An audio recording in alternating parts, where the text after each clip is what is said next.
One of my still all-time favorite video game moments, which was when you go down in the water to Hyrule Castle and everything was frozen in time, and that was like legit almost a jaw drop for me of like, what am I seeing right now? They have everything suspended in air, and then later, of course, it unfreezes, but that was just so cool to walk around and see like all of the monsters and soldiers fighting.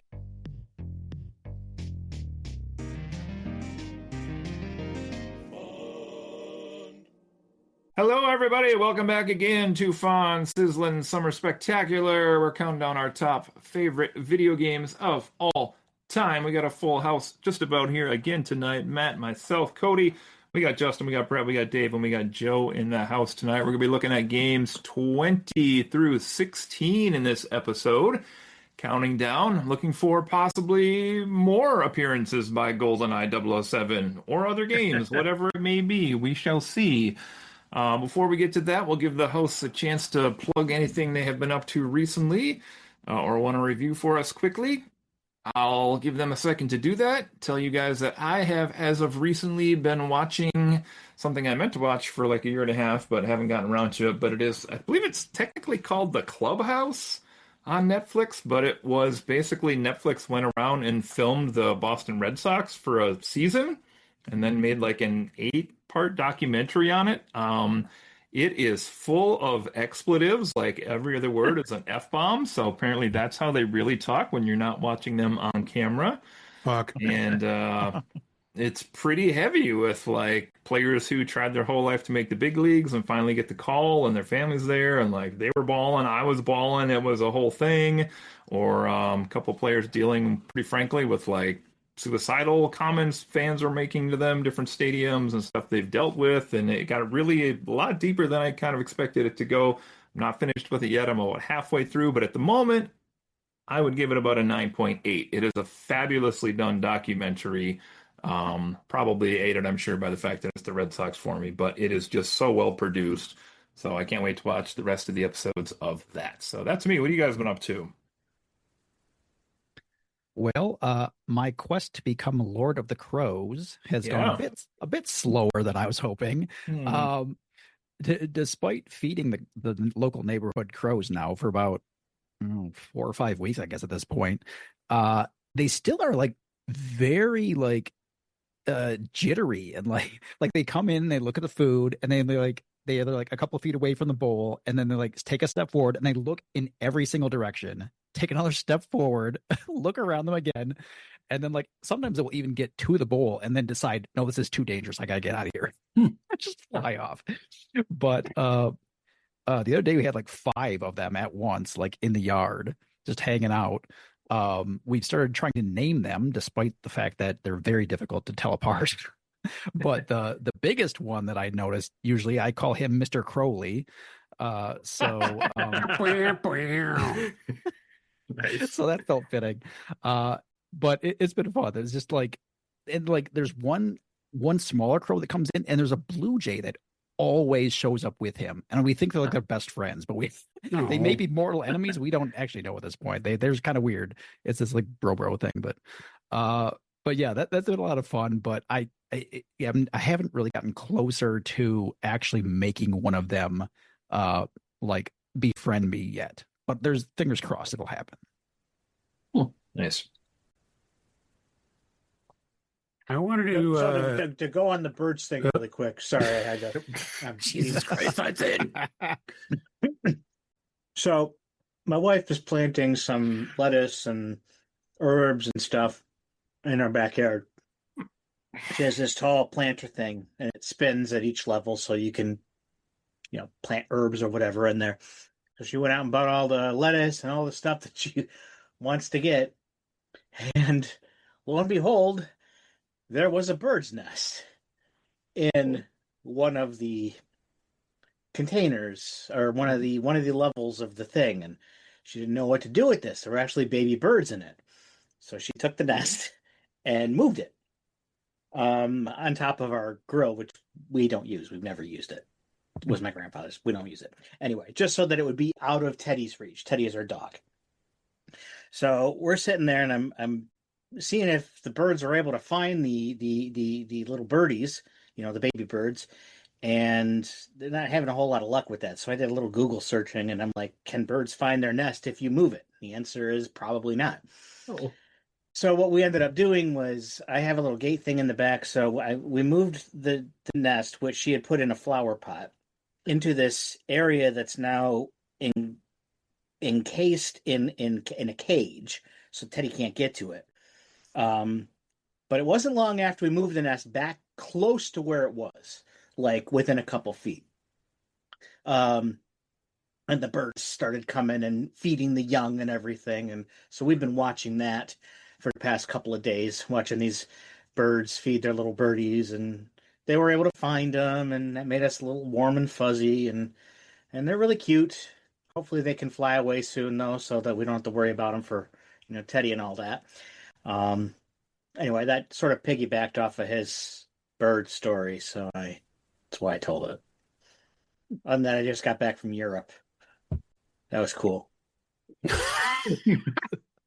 Just throw it in there. Dropped a way more interesting Yeah, story. need to reconsider your ranking of your stories. But he was talking about the birds.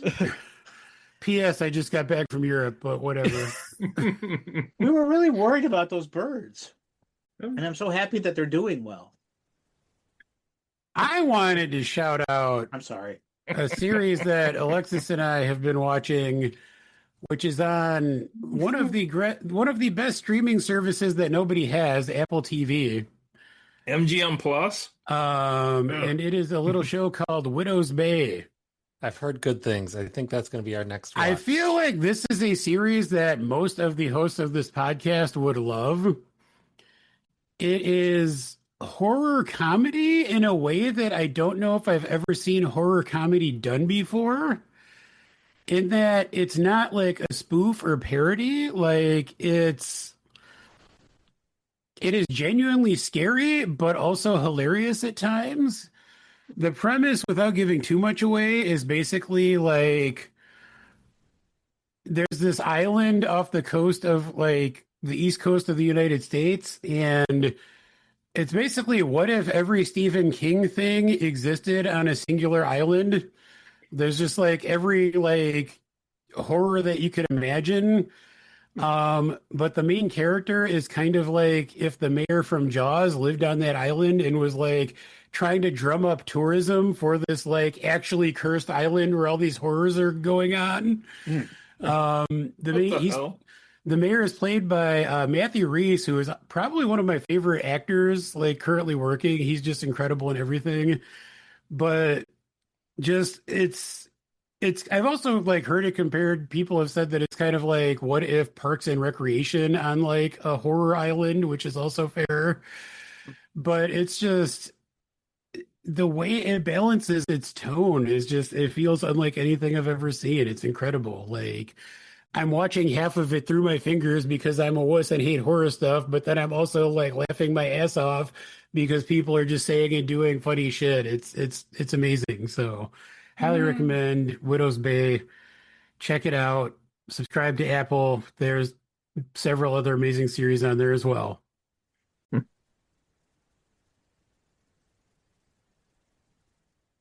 Anyone else? I guess I'll go next. I don't have a whole lot to say. I've been exhausted lately because of just crap going on at the office and whatnot.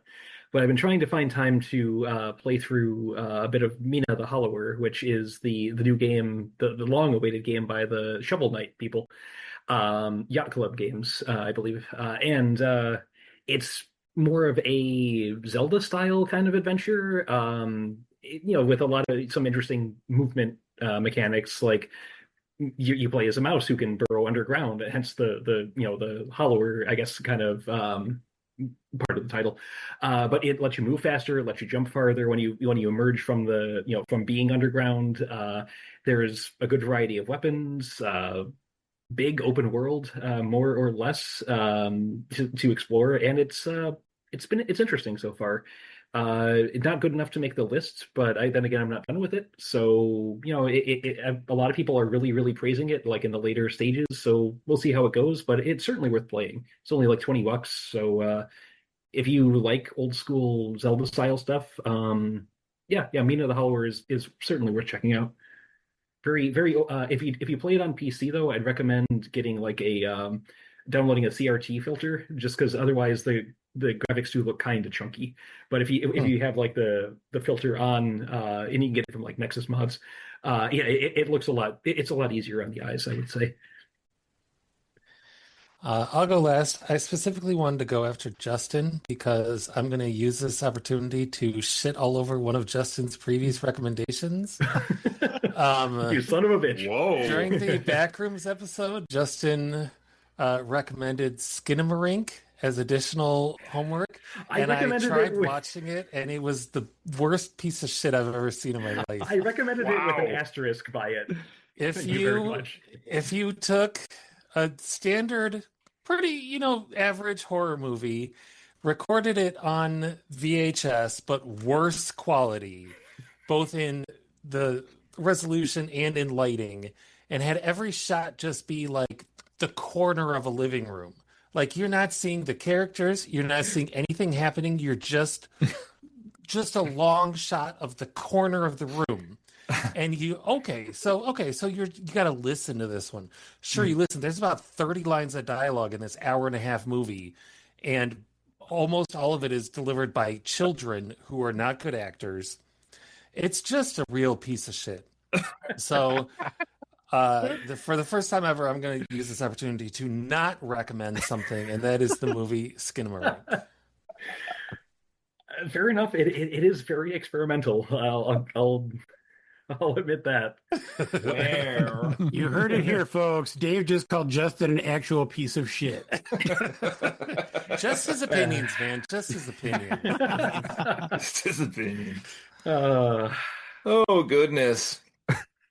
All right. Well, so I guess don't try Mina the Hollower then. It's utter garbage. Don't listen to anything Justin says. Oh, goodness. I was glad to have tried something different. It just We're like really Mina the Swallower because that game gargles balls. What? I don't know. Did I mention I'm kind of drunk, you guys? I got a good alcohol sweat going on over here. You guys are making me laugh a lot. I'll tell you. Oh man! Oh my god! Good stuff. Good stuff. Okay, we're here for our second episode. Let's do it. We're getting into video games 20 to 16 in this episode. We'll keep the same order we had in the first episode. So we'll kick off with Matt here to start us off. All right. For number, what is it? 20? 20. I got, again, this game was available on multiple platforms, at least three I can think of. And there have been versions of it from 1983 until there's probably been something in it made in the last 10 years, I would think. Anyway, it's Jumpman. For those of you who've never heard of Jumpman, it's kind of like a one-screen action game, but each screen is different. They all have their little quirks to them. Like one screen's called Bombs Away and bombs fall down on you. Another screen is called Freeze, and there's a little thing that comes around and freezes you so that you can get shot. There are all sorts of different little quirks. And although probably the Commodore 64 is probably the definitive best of the original game, my favorite probably still is the Apple, because that's the one I played it on. And the Apple didn't necessarily do action games well, but it was a solid game. Nice. Okay. My number 20 kicking us off on this episode. Had a hard time picking one of these, if I'm being honest. I had a different one. I switched to this, and I know that this is probably the least loved of the 4 entries in the series. I think there's 4. But I'm choosing the Super Smash Bros. Brawl for the Wii, which I know got hammered a lot for some physics problems. Not that they're problems, but they just weren't as smooth as some of the other entries. At this point in the series, they had huge roster, good action, a lot of the options and customizations that the series is kind of known for now. It had what I still consider the best one-player mode, the Subspace Emissary, as well, although I have not actually tried the World of Light in Smash Bros. Ultimate. I still need to do that sometime. I love that mode. Actually? Yes. Okay, I should try that sometime. That is the thing that got me to enjoy Smash Brothers. Okay. I loved all the challenges in this game. There's like the little windows you could get, and I wanted to smash all those windows so I could get the fake CDs that I could collect to listen to the music that I was already listening to. It was so fantastic. Good multiplayer action, obviously, in this one, but I did play a fair amount of solo on this as well. And I'll just finish by saying Ness, Samus, and Ike for the win. Let's move on. Let's head over to our boy Dan, keeping that Mario theme running here with number 20 on his list. He's got Super Mario World. Ooh. For the SNES. Classic game. Actually was in my list and then dropped out. Dan and I have a long time dispute about this game. He insists that we played it together and beat it together. I've played maybe an hour of that game my whole life. So I don't know which friend he's confusing me with. Interesting. But Dan, it's not me, buddy. Love that. I always loved all the different secret exits you could find in the stages and that, like the different paths you could get. That was really Great fun. game. Yeah, fantastic. Not on my list, but great game. Not that good then, I guess. All right. Justin, when you got number 20, kicking off your episode here. My number 20 is Lords of the Fallen. And I need to clarify, not the 2014 PS4 launch title, but CI Games, the developers of that, looked at what they had made then, decided it was crap, decided to reboot it 9 years later. That's the one I'm talking about, the one that came out in 2023. It is my favorite Souls-like that was not made by From Software. It has some mechanics I've never seen used in another Souls-like game. Like there is a shadow world called the Umbra you can step into, and sometimes you need to like get across a bridge that doesn't exist in the real world. But as for the entire time you're there, enemies literally come out of the woodwork. Like they'll just spawn periodically, endlessly, until you manage to escape or you die. But okay, so you might be going across that bridge, but wait. That wall that was there in the real world isn't there in the Umbra. So there's like this risk reward thing. Like, do you press on and hopefully find some treasure and risk, getting ripped apart by things that are like just crawling out of the ground, or do you just like book it and try to get back to the real world, in one piece? Solid boss fights, a lot of good weapons and magic. They've really added things to the game as time has gone on. They added item randomizers, monster randomizers, and just a whole bunch of you can tint your armor. In a lot of Souls-like games, you end up like looking like the Hulk through a Spirit Halloween store by the end. Just with the random stuff you have equipped. Here, you can try to like make it look a little more cohesive by like dyeing your different armor pieces different colors, and it's just such a simple quality of life thing that no one else has done to the best of my knowledge. It's just a good solid game, and sequel's coming out I believe next year. I'm really looking forward to that one. But my number 20, Lords of the Fallen, the reboot from 2023. Nice. If your lord has fallen and you wanted to get back up, visit our sponsor Hymns. My number 20 is a little game called Shadow of the Colossus. Nice. Ooh. I'll make a controversial statement. This is the best game for the PS2. It is beautiful. It is haunting. It featured gameplay that, at least up to that point, I don't think I had ever really seen anything else like it. The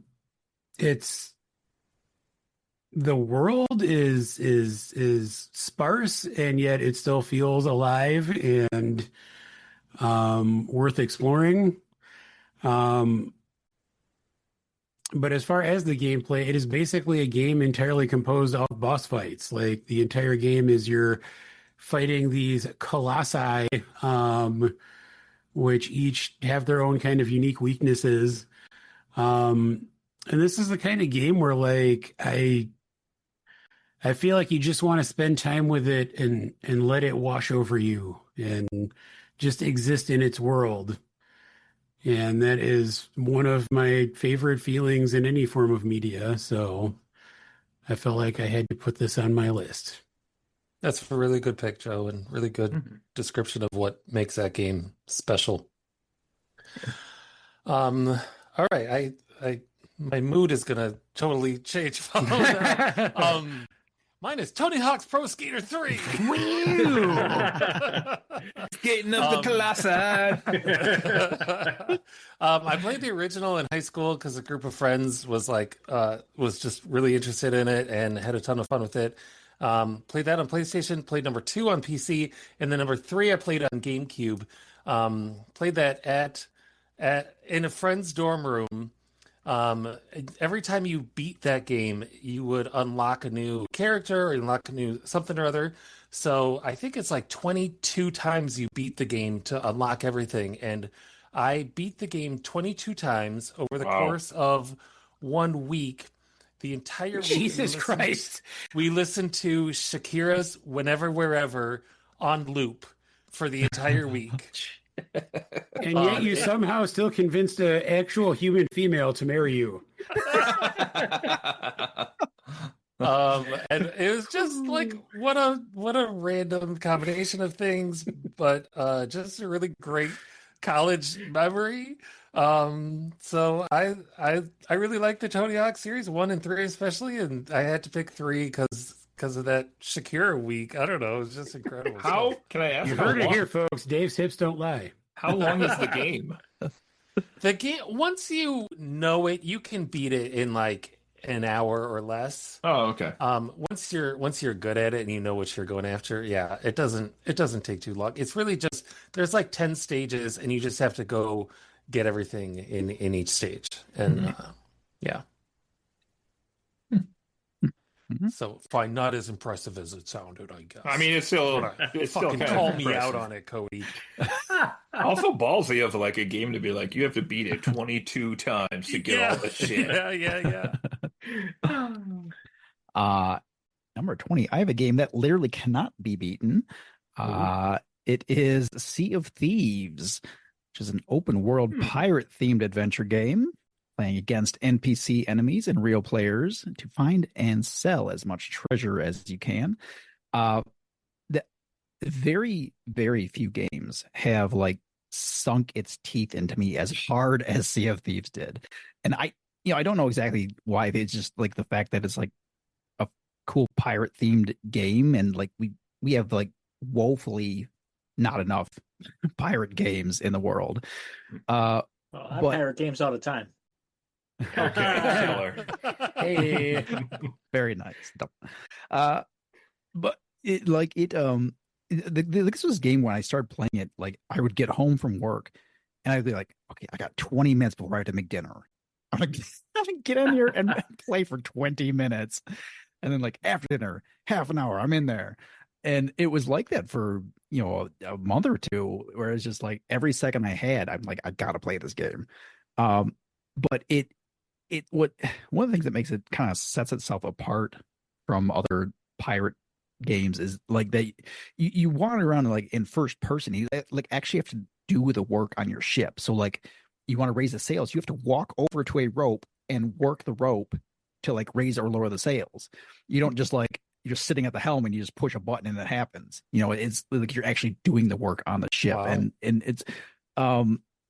it's kind of like even though it's very like cartoony in its art style, I mean, I guess that kind of like adds to the casual fun feel of it as well. But despite that, it has like some of the best looking water I've ever seen in a game. Like it looks so good and feels natural. And the sound design of this game is really good from that perspective as well. Like when you're just sailing across the ocean trying to get to your next spot, it is like so relaxing and just like an awesome feeling. You're just out there sailing, and then you see sails on the horizon. It's like, oh shit, like all hands on deck, literally.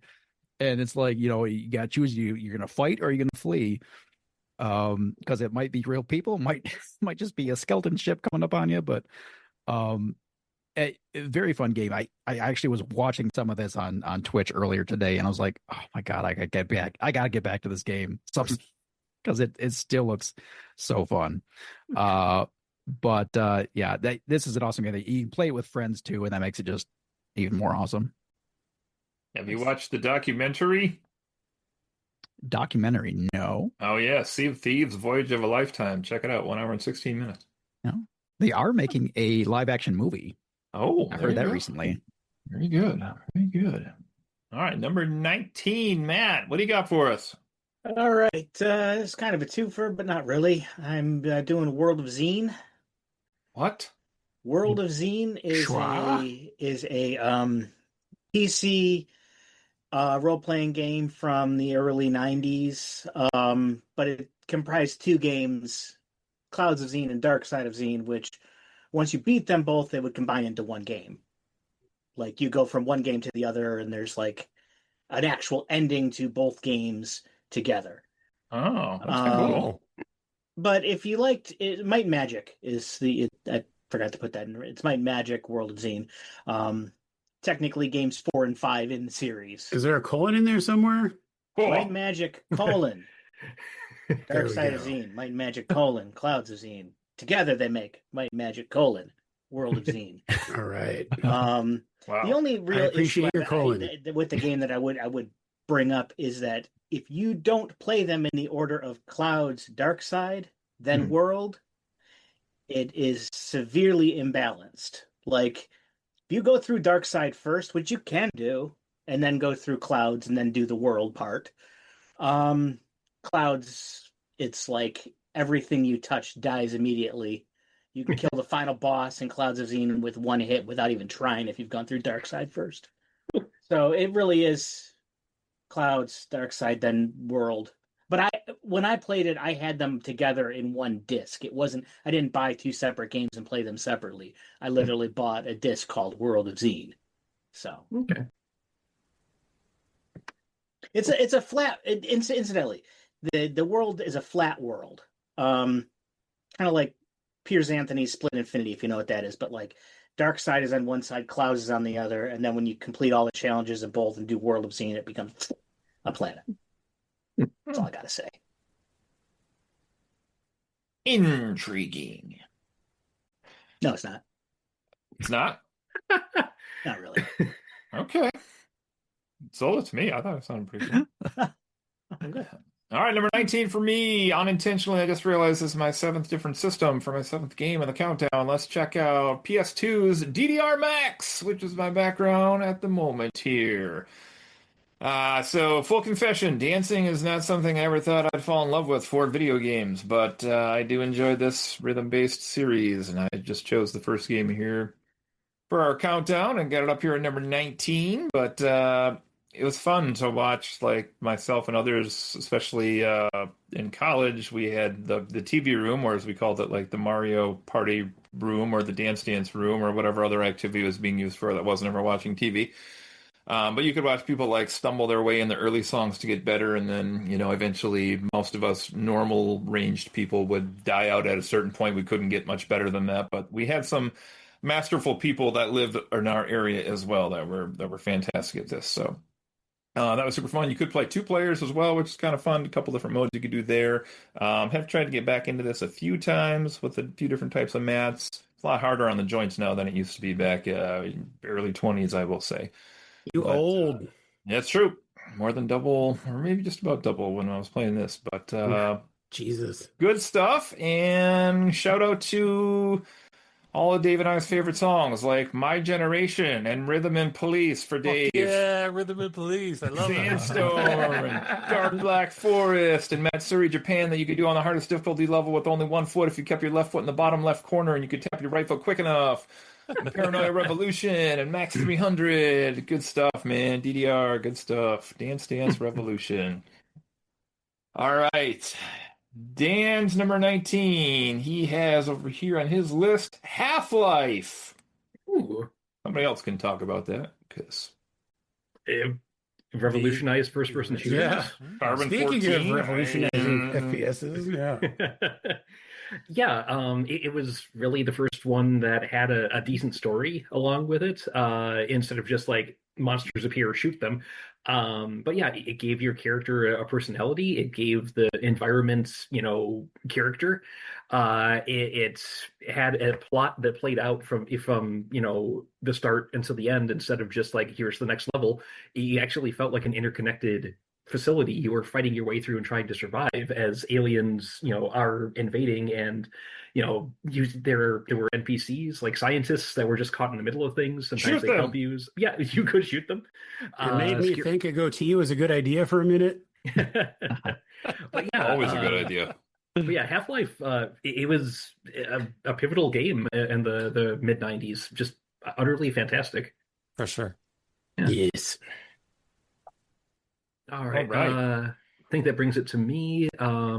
So yeah, mine number 19 has been mentioned already in the last episode. It is Dokapon Kingdom. I played it on the PS2. Surprise, surprise. I was a PlayStation guy for most of my life when I wasn't a PC gamer.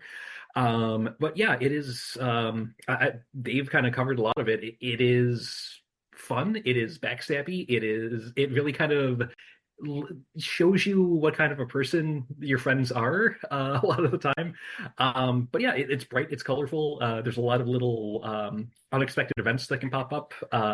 And for like 15 years after I had purchased this, and it came out in like 2007, I was occasionally still discovering new things about it because there is just like weird random events that are just so circumstantial that you might not notice them for years and years of playing this. Like, did you know if you beat at least the original game and every player is a female character, something different happens? Okay. So yeah, I didn't learn that until like maybe 3 years ago. It is just a fun little game. Scissor me timbers. But yeah, Dokapon Kingdom is a lot of fun with the right group of people, and like I said, it's available, or like Dave said, it's available on the Switch now. So yeah, you can. It's easy to pick up and give a try. Remind me to tell you a Scissor Me Timber story after we close this out. How did it happen in Europe? Yeah, that's what happens. So he's here, at the Caesar. bird feeder. All right. Listen, I don't think anyone will be mad if we pause this. You caused this. Okay, so like back when I was doing my student teaching, Oh boy. I had my my ninth grade honors English kids play diplomacy. Oh no! They actually really Wait. Are we gonna get arrested if we air this story? No. This is just me being stupid. Okay, so like I wanted to show how correspondence in a diplomacy game worked, and I had done it for my grad or for my my second master's in teaching. I did a project on diplomacy, comparing the writing of a live game to, or talking of a live game to the writing of a correspondence game. Anyway, so my friends formed a really solid alliance in the online game. I don't remember the countries, but it's called the Scissors, and the name of the email was "Scissor Me Timbers." I thought it was just a comment on "Shiver Me Timbers." I didn't know about the South Park thing.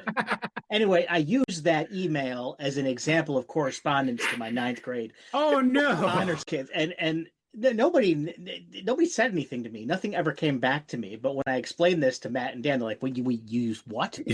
They're like, yeah, it's just like "Shiver Me Timbers," right? Like, but you use instead. And you help some of your students discover something about themselves. So okay, It just means you're doing your job well, Matt. That's all. my number 19 game is, again, spoiler alert, one of two games on my list that Dave Mansell and I have played through together. Let me throw some directions at you fools. I know one, but I can't think of. Hopefully they're not through the X Mansion. I had forgotten about this one until just now. Up, down, down, left, right, BA start. It is the classic game Contra, which Dave and I played through, I believe, before Cody's wedding, when we were all getting ready at my house in Marquette. Contra is another one of those games, which is a recurring theme on my list, where it's pretty low stakes. It's just a fun, dumb action game. It's not very revolutionary, but it is a game that I will play anywhere, anytime. Like if again, if we were together right now and someone had a way to play Contra, I would be like, fuck yes, I'm in. Let's play through Contra. It probably takes like 20 minutes to play through the entire game, especially if you're using the cheat code, but it is just a lot of fun. There tends to be a lot of yelling, and it is just one of those games that I have been playing in various forms probably since I was playing video games to begin with. So it will forever live on in my heart. All right, my game 19 is Sly Cooper and the Thievius Raccoonus for PS2. It's just a really, really fun 3D platformer. Something about the flow of movement in that game just absolutely strikes the right chord for me. Um, you just like cruising through each level. I don't even know how to describe it. But another reason this game is on my list is because this is also on the very short list of games that my wife enjoys, and so sometimes we'll play Sly Cooper together. Um, a lot of people think that Sly 2 is the better game. I've never found that to be the case, and I've never tried 3 or Thieves in Time. I think it's the fourth one. Anyway, it's I really hope that someday Sucker Punch revives The Sly movie Cooper. series? No, the developers. It was only one movie. I know, but it was so good. That is one of the more Cody Fleming takes out there. Absolutely. Indeed, it is. By good, I mean stylized. No, it wasn't that good. If you are counting at home along with me, this is Open World Action RPG number 4 on my list. This particular one is Hogwarts Legacy, which you might be very quick to understand. It's a Harry Potter themed game. I understand the sentiment, but this game gave me like everything I could have asked for with a Harry Potter game, except for the fact that you don't play Quidditch at any point. But you go through the character creation and get sorted in a house, and you walking around the castle, attending classes, shopping in Hogsmeade Village. The immersiveness of this game was pretty incredible for a fan of the IP, books and movies. The design of the castle was pretty incredible. Like walking around in there really felt like you were actually, part of this story and just looked exactly like how I would have imagined it. The story was really pretty great. Memorable characters and like situations which at times were pretty moving. Had a side story about magical creatures being in danger, which basically led to you being able to capture creatures and like have a zoo in your magical home base. That base itself, because of the magical properties of the castle, like you had this huge thing like within the castle that you could build and decorate to cover your whims, just whatever you wanted, which was really fun. And the combat was great. And all in all, it was a magical experience. Oh, okay. All right, number 18, Matt, what do you got? So this is not Better be really a going single to game. This is not going to fulfill your wants and desires, Cody, but it's probably the next best thing. If you need to fulfill someone's wants and desires, is that our sponsor hymns? Instead of picking GoldenEye, I had to go with its successor, Perfect Dark. Oh yeah, which I think was the better Cool. game. Had a blast playing it, and I don't know if it was the same TV room where you played DDR. That might have been one of your later dorms. What dorm was that in? That was in West Hall. Sorry, Spalding. Spalding, yeah. Yeah. So like I have many, many fond memories of the West Hall TV room. And GoldenEye or Perfect Dark as well. Although I think we played that more in your actual room. But doing like the group missions together, that was really fun. Plus, oh yeah, it had a really solid one-player mode too that I really enjoyed. If someone would just re-release that game, but like make it so that it's actually smooth, would be great. You know? Yeah, the frame rate on that and GoldenEye are just so hard to ever go back to. I think they did that, didn't they? Or was it a different? It's Perfect Dark Zero. That's different. I don't know. I've never played that. I don't know anything about Gotcha. it.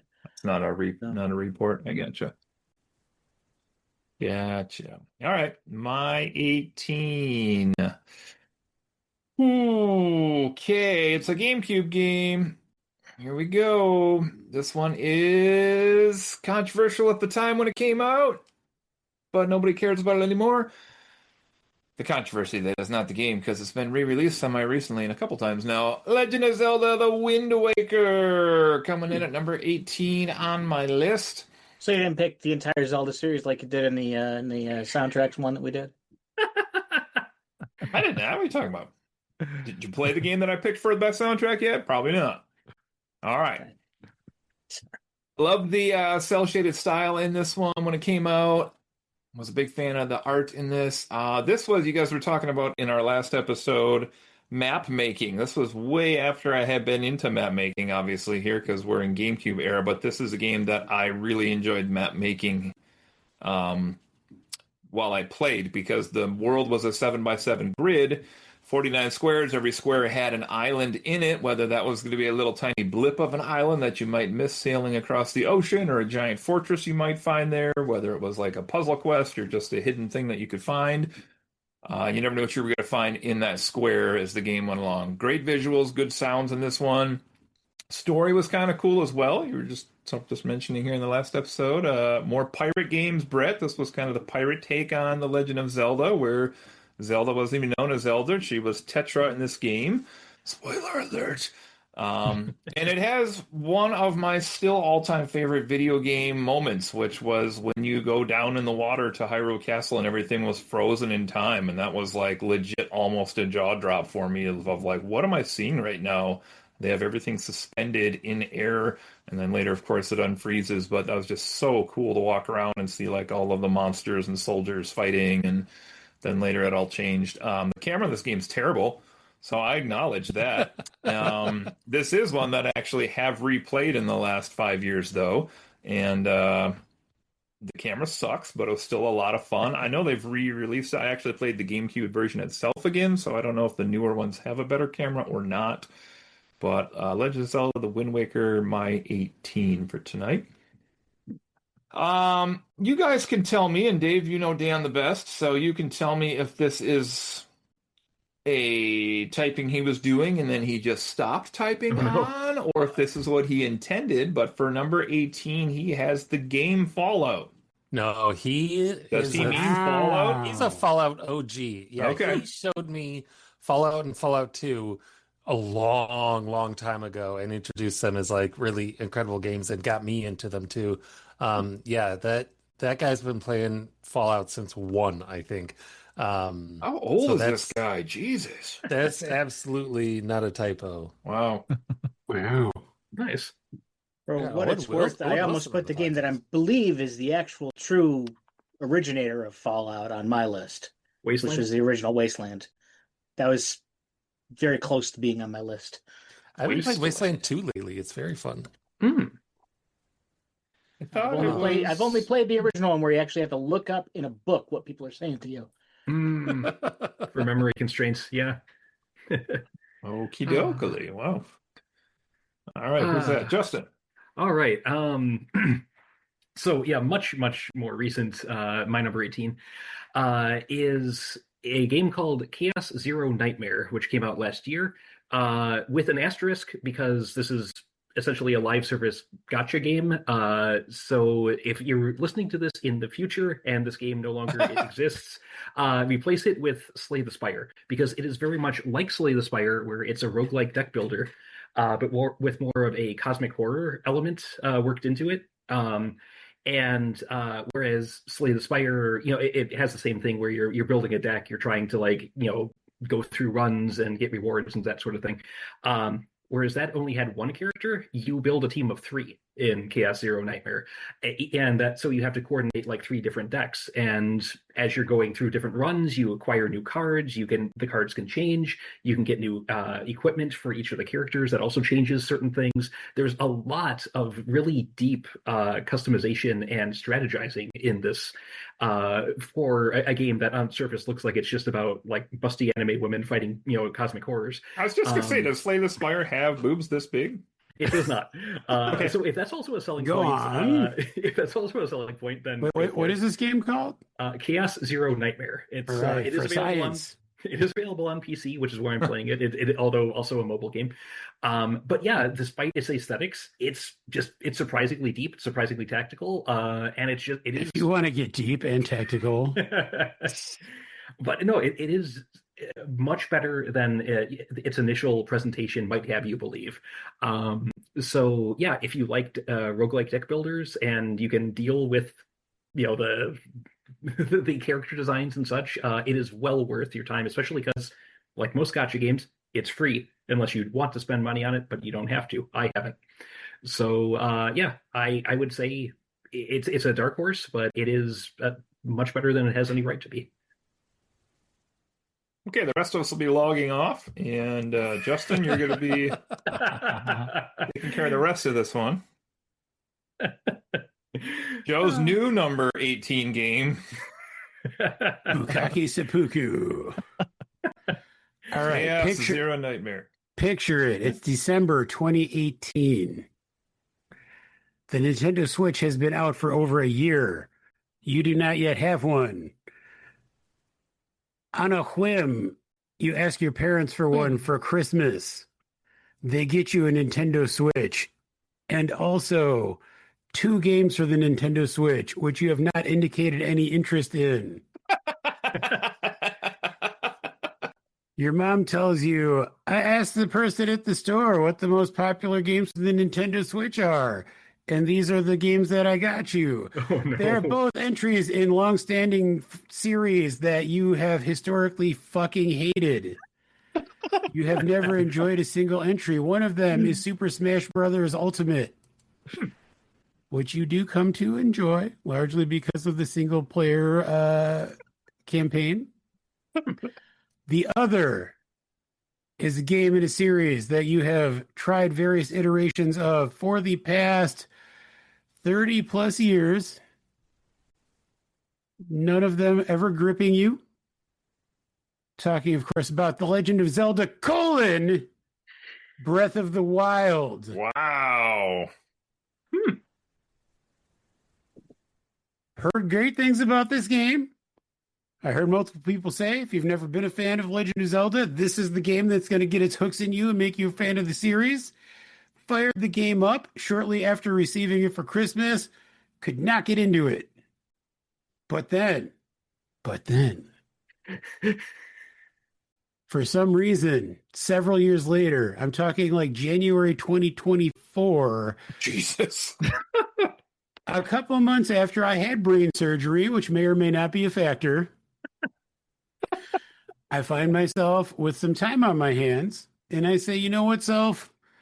There has to be something to this Breath of the Wild game because everybody loves it. Everybody says this is the Zelda game for fans of open world action RPGs, even if you've never liked a Zelda game before. And you know what? God damn it. Fired that game up again. I spent who knows how many hours playing through it. I beat the game. I love the game. It is incredible. I don't know why I bounced off it so hard the first time I tried to play it. But it is just an amazing experience. And I would not have guessed that I would have a Legend of Zelda game anywhere near my top 25 games of all time. Yeah. But here we are, and there it is.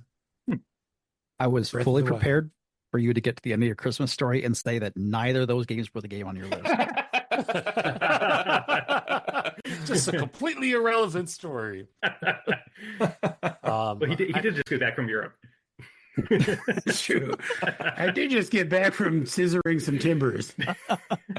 I wonder if I'm the only person without a Zelda game on my list. Oh, Spoiler God. alert. I would not be surprised if Henry does not have a a single Nintendo game on his list, let alone Zelda. We'll But have to find out. I did have Ocarina of Time, but it fell off. Oh. It's on the short list, but it's not in the 25. But that's my favorite Zelda for sure. All right, my number 18 is my favorite point and click adventure of all time. It is Day of the Tentacle. yes, This is a game, it's technically a sequel to an earlier game called Maniac Mansion, but other than like a couple of characters and the general style of humor, they don't really have much to do with each other. But Day of the Tentacle is a fucking masterpiece. This is it's because it involves more Tim Schafer. Yeah, there you go. There you go. But you play as essentially three different characters stuck across three different time periods because there's a time machine, a porta potty time machine, and you have to kind of solve puzzles in three different time periods at once. You can kind of pass items back and forth to each other, but that's about it. The game just has excellent humor, really, really great puzzle design. There's just like any game of that ilk, there's a couple that are like, I don't know about that one, or that's a bit of a stretch. But generally, the puzzle design is phenomenal. The animation is great. There's a remastered version that came out a few years ago that I recommend. You can play it in with the classic graphics or kind of with the updated versions. Voice acting is great. And there's a moment near the end of the game. The first time I got to it as a kid, I genuinely had to pause the game because I was laughing for like 3 minutes straight. So I really, really recommend if you like point and click adventures and somehow haven't played Day of the Tentacle, you gotta check it out. It's really good. It's been on my playlist for a very, very long time. I think you'd like it, Matt. I'm sure I would love it. I have to admit, I think that is the only game that Tim Schafer was heavily involved with that I have not played. Well, shit, get on that. Will do. Number 18, I have Visage, which is a first-person psychological horror game. You wander about in a haunted house, kind of exploring the backstories of the various people who once lived there. It was heavily influenced by the Silent Hills playable teaser, which was created by Hideo Kojima and received massive attention in 2014. That was like the hottest thing on the planet for a little bit. In Visage, you like wander about this house looking for clues and items to kind of help you piece together the puzzle, the stories of what happened.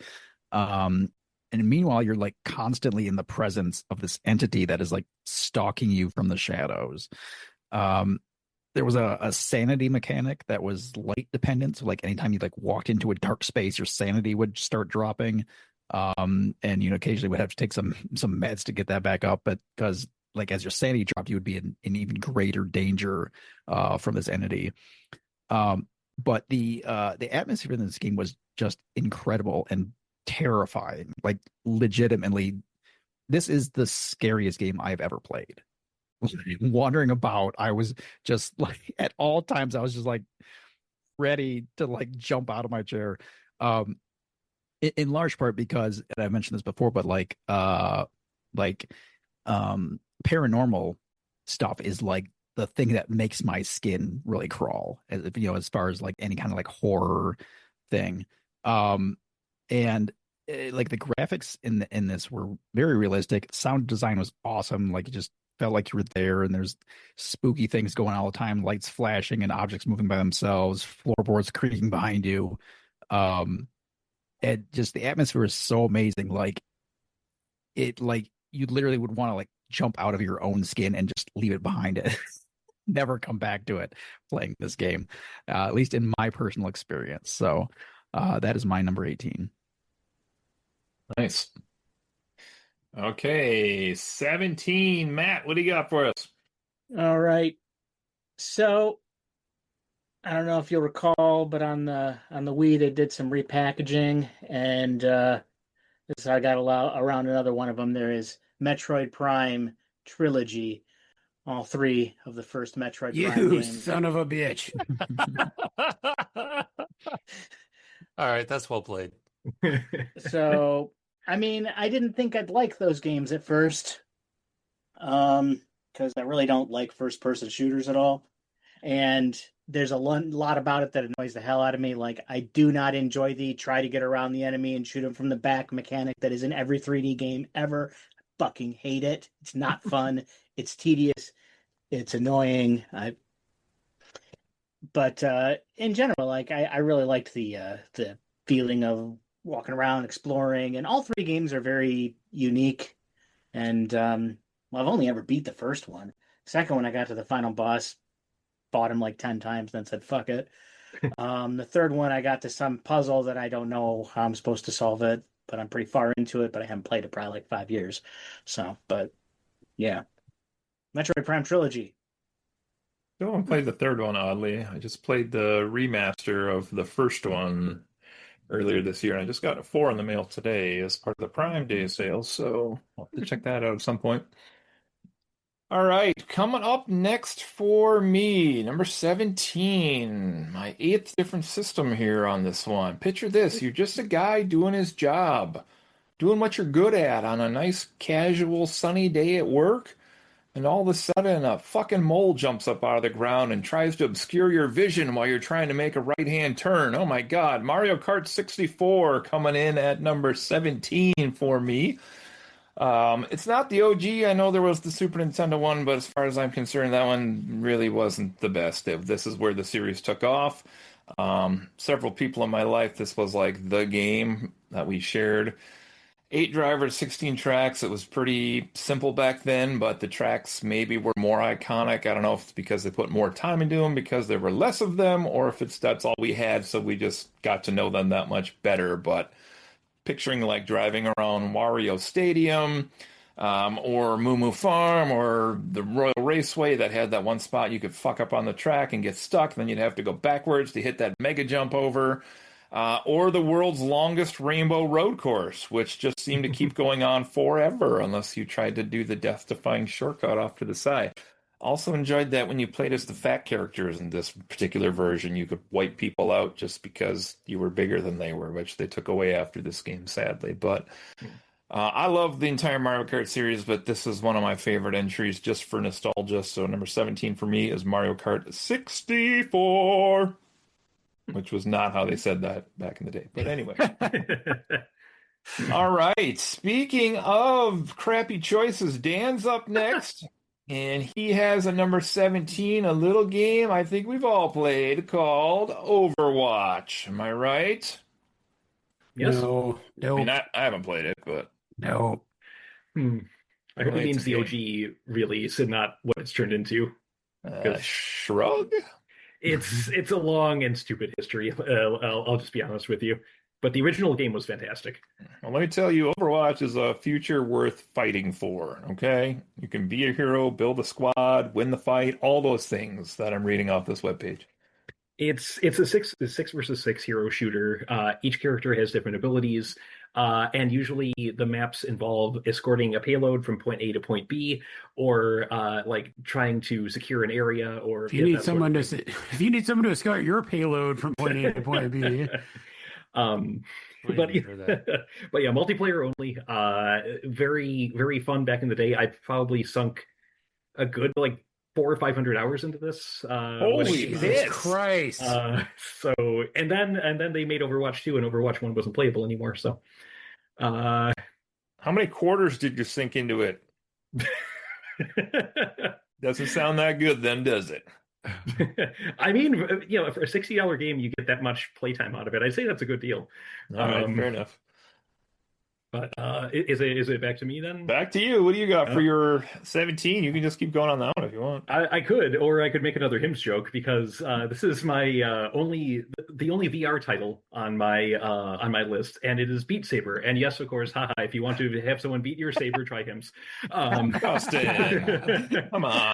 But so inappropriate. This is a family podcast. Yes. But Beat Saber it's essentially DDR with lightsabers, which automatically makes it better than DDR. You play with two lightsabers, one in each hand. One is one color, one is another. You could change them. Some certain tracks have different colors assigned to them, but basically, blocks fly at you. You have to slice them in a certain direction, indicated by arrows on the blocks. You have to dodge other things that are flying at you, and you do it to the rhythm of the music, and that's all there is to it. But it is one hell of a lot of fun. And a decent workout too, because you're on the higher difficulties, you are flailing at like 70, 80 beats a minute, just trying to hit these things that are flying at you just nonstop. Um, and if you played the version on Steam instead of the version on the Oculus or Meta or Quest or whatever the hell the Facebook thing was called, you could sideload any number of songs that people like made tracks to, and you could just like play to your heart's content any song you wanted. If you're playing on a different platform, you had to do like the song packs, but there was still a good variety there, and hell of a lot of fun. And just pretty much the best VR game I've ever played. So number 17, Beat Saber, came out in 2018.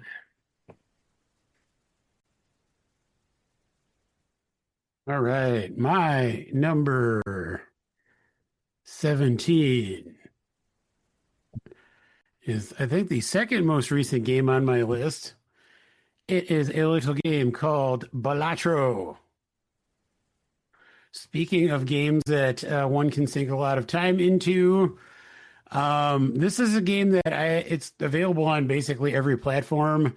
I made the mistake / wise decision of getting it in mobile form so I can take it with me every single place I go. And I mean, obviously, when I first started playing the game, I spent a lot of time with it. I've spent less time with it since then, but I do still play it at least on a weekly basis, if not more frequently than that.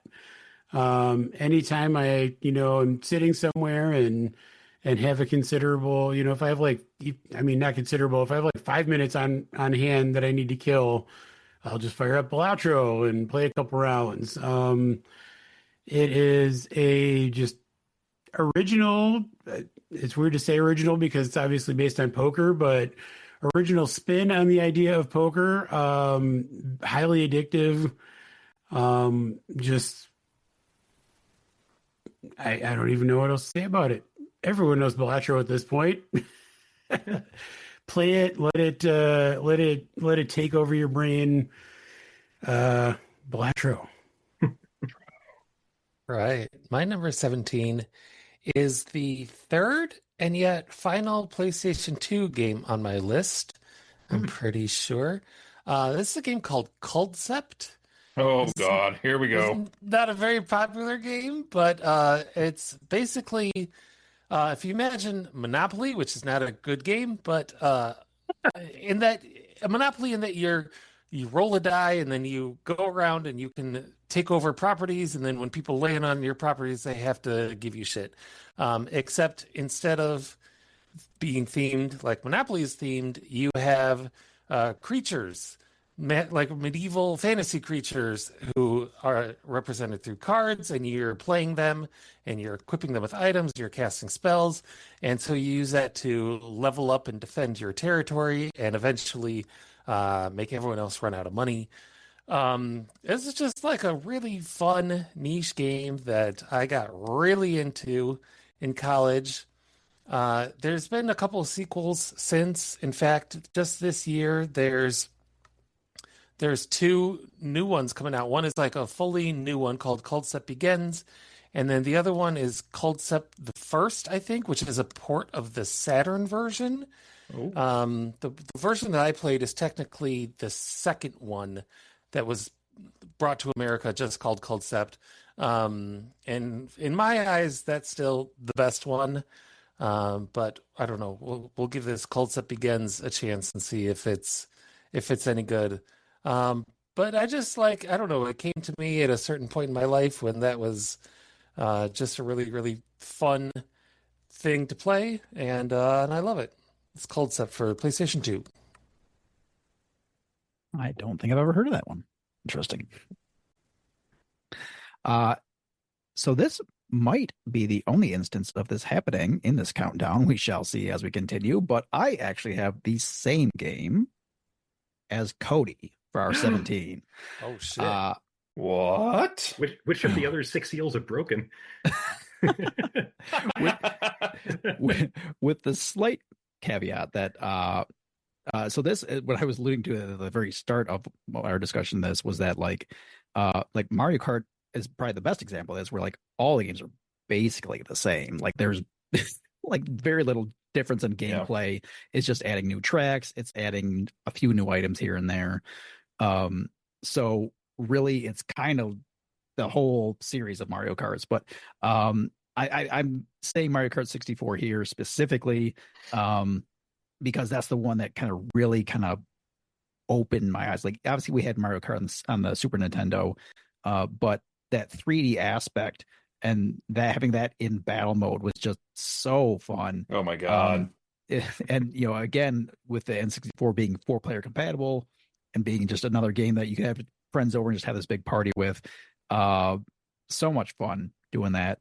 And you know, even against like the computer players was always a blast too. Like you didn't need to have your friends over to play that and enjoy it. But yeah, we have Mario Kart 8 now here at home, and I play that with the kids occasionally, and we enjoy that. And yeah, continues to be a game we play like what now 30 years later. So Hell yeah. All right. Back to Matt for our final go round here for this episode number 16. Matt. All right, this one could have been any number of many games that end in 2 because I happen to What? What does that mean? Hold on, let me get there. I'm getting there. But in this particular genre, for some reason, the games that have the number 2 after them seem to hit the sweet spot for me. Could have been Mortal Kombat 2, could have been Soul Calibur 2, but it's Street Fighter 2. Huh? For some Which reason, On the World Warriors. it could be any of them. They're fucking identical, but Wrong answer. I'll just Two people with the wrong answer. We'll see what everybody else comes up with here. We'll go with Street Fighter 2, the new challengers, just because of the fact that it adds the 4 new characters, and I like those characters too.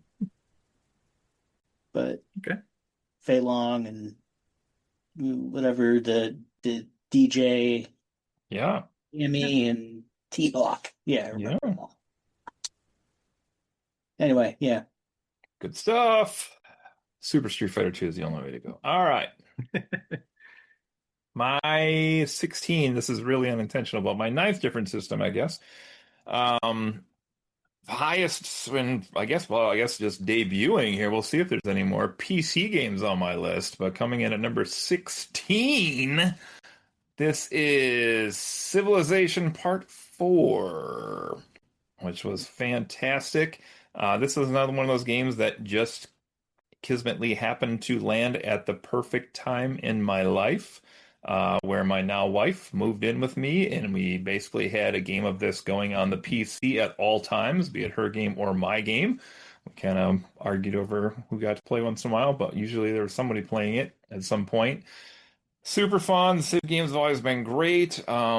After having spent a ton of time with Civ 1 on, yes, the Super Nintendo, and Civ 2 on PC, like that you could in this game win a culture war just like blew my mind of like I don't even have to go fight people anymore, just keep that fucking bubble expanding and I'll just take over their cities one by one by one. I love that too, which was so fun. And all the Civ games are great just with going through history and like that initial feeling of like walking around the continent. What's it shaped like? Is it an island? Am I stuck on an island, or is it a big continent? Who's with me? How many tribes are here? Like it's all these crazy things, and just the idea, I think, that you could like play a world and kind of dictate how it plays out sounds pretty appealing here in 2026. So there's that as well. So Civ 4, that is my number 16. I would love to know. Yeah. I was just going to put just real quick. I don't have Civ 4 on my Steam list because I had it on disc, but I would be really curious how many hours I had in that game so I can see what my other what the other games have. That's a Never good. played anything past 2. Probably should sometime. You should. You can get if you want to get a cheap one, you can usually get 6 for the Switch for like $10. Oh, Was 4 the 7's out first now. one that they're up would that high? allow culture to expand your borders, or was that 3? I feel like it was 4, yeah. I don't Okay. remember. I think it was 4. Okay, 3. I had a copy of 3. Somebody gave me, but I think it never worked. So I don't think I actually ever played 3. But Mhm. all right. Well, just Dan also picked Civ 4 for his 16 because he just followed along here. Wait, really? Yeah. Well, sort of. He has Lemmings, so kind of. I never got the hang of Lemmings. Lemmings, is great. number Lemmings is a great game. 16. If you want to get pissed off with half your workers dying in 2 seconds because you turned your fucking back, it's a great game. Yes. Uh, I'm really enjoying how many of Dan's games are games that he and I played together a long time ago, except Super Mario World, which we never fucking played together. You thought you guys played through it through the end. Nope. All right. Well, he's got Lemmings there to finish up his list. Maybe he'll be back with us for the next episode. Love to hear his thoughts on that next one. Not that I'm peeking ahead on his list. Let's go to Justin. okay, my number 16 has also been mentioned before. Whoa. And I considered placing this one higher, but there's almost too much of it, if that makes sense. My number 16 is Elden Ring. It came out in 2022. I believe Brett mentioned it last episode. And yeah, it is a phenomenal game. There's no denying that. It's just every time I get fairly far into it, like something will come up, or I'll start to think, hey, what if I try, instead of the build I'm at, what if I try with a completely different build? And I know there's a way to do it while you're playing it, but I often start a new character when I'm doing that. So I probably started like 10 characters in this and never actually beaten it. Also, the fact that the DLC is stupidly difficult to unlock, even though you paid money for it. I actually had to cheese it to beat it. I couldn't beat it legitimately. Mhm. I had to use a known glitch to beat it. Oh, yeah, Wow. that's fair. It is not an easy game, but it has so many cool moments to it. Like without spoiling anything for anyone who hasn't played it, the moment when I found an area and discovered there's an entirely other map. I wish I could go back and relive that moment just because it was so jaw-dropping. The fact that this world is already so big and so expansive and whatnot, and then you go to this place and end up somewhere with a completely different, map to explore. It just blew my mind. It is a great game, especially if you enjoy Souls-likes, but it's just you could easily sink hundreds of hours into this and not see everything. I'm sure. And it's just be prepared for the time investment. It's a very good game, but it's not easy to see through to the end. Let's just put it that way. So that's my number 16, Elden Ring. Yeah, it is certainly worth playing if you like a challenge. Speaking of games that have been mentioned before and also that are difficult to beat, Oh. my number 16 is Hollow Knight: Silksong. Hollow Knight was the first Metroidvania type game that I've ever actually really managed to get into. Really enjoyed that. Largely based on the recommendation of some of you gentlemen. And so when the sequel Silksong came out finally after years and years and years of development, I was excited to check it out. And it did not disappoint. I think, as Brett indicated when he listed the game earlier, I think it improves on Hollow Knight in pretty much every way imaginable. Not the least of which is with the plot and world building. Whereas Hollow Knight is, very sparse and has very little in terms of actual character interaction or narrative. Silksong, even just by virtue of the fact that the main character in Silksong can speak to other characters, feels a lot more fully realized with, a plot and characters that are more fleshed out.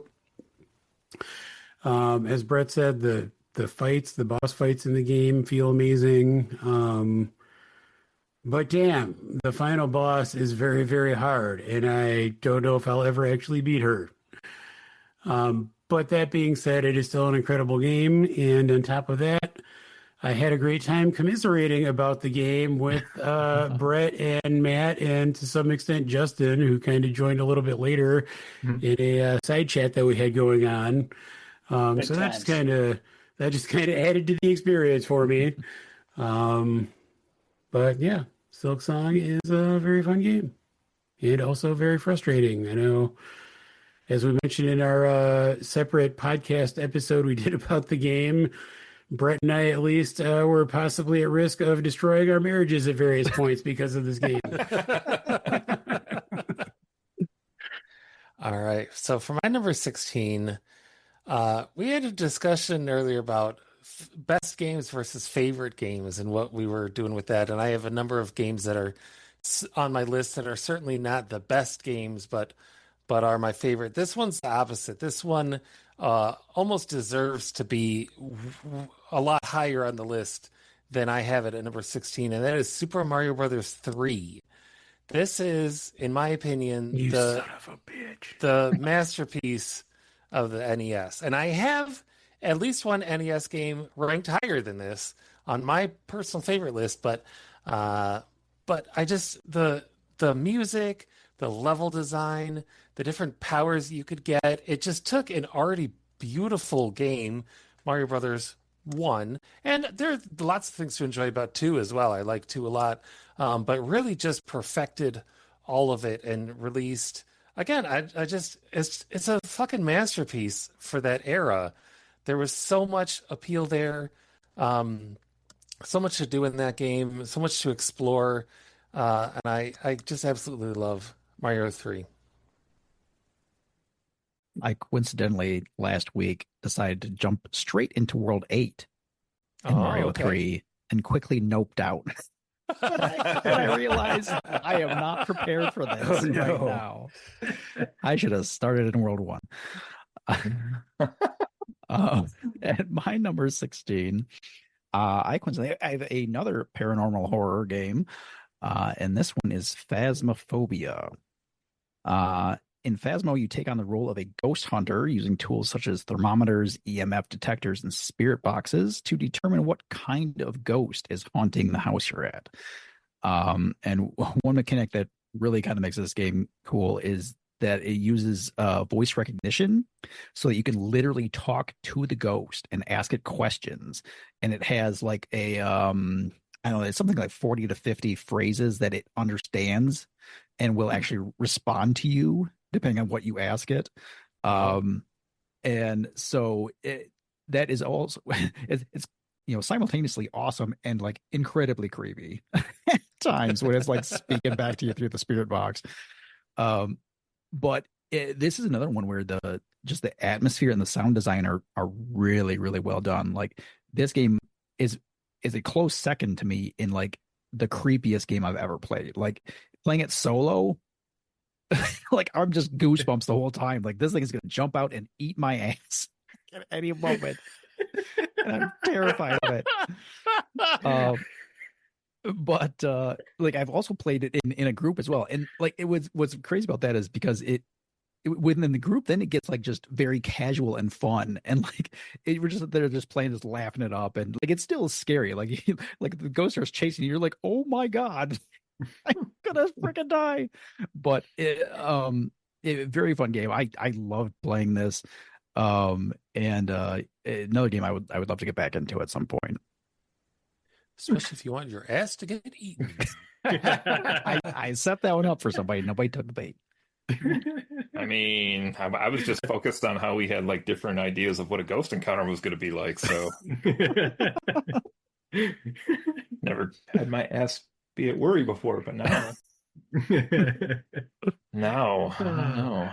All right, well, there we go. Games 20 through 16 from all of our hosts. Brett has our total rankings over there. Looks like GoldenEye is in the lead at the moment, but we'll see where we get to after this with our top 15 for everybody. It's still to come this summer.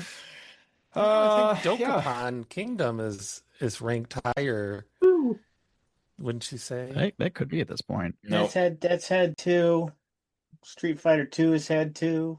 Are you keeping track? Elden Ring has had 2. Elden Ring has had 2. Not actively, but Okay. I just Willow had 3. Willow had 3. Love Willow. Yeah. The rest of us have it in our top 5, so still coming. Love that. All right, anybody got anything else this evening? Nope. No, it's been Sounds fun. good. Sounds good. That was fun. Well, we'll be back this summer with our top 15. So 3 more episodes here for our Sizzlin Summer Spectacular. And I think we also will be getting into some hot Spider-Man Brand New Day action later this summer. And if we can ever find Dan in person again, we will maybe have one on Masters of the Universe that we watched a bit ago, and also maybe the Netflix show The Burrows, which I know some of us have either watched or are in the middle of. So, And is already canceled. Oh, Yup. thanks, Netflix. Wah, wah. well, Uh, I haven't We're made telling them it why that they far shouldn't yet. cancel it. God damn it! All right. I've heard it ends well. Like a bunch of people were like, "Oh, but that's fine. It works totally as a 1-season thing." okay. I don't know. I haven't watched it yet, but Okay. Yeah, I'm only on Okay. episode like 3, I think so. Okay. All right, everybody. This has been the Fawn Pod. Friends occasionally not disagreeing. That's Joe. That's Dave. That's Brett. That's Justin. That's Matt. Dan was with us in spirit. I'm Cody. We will see you all next time. Take care. later. See ya. Bye bye.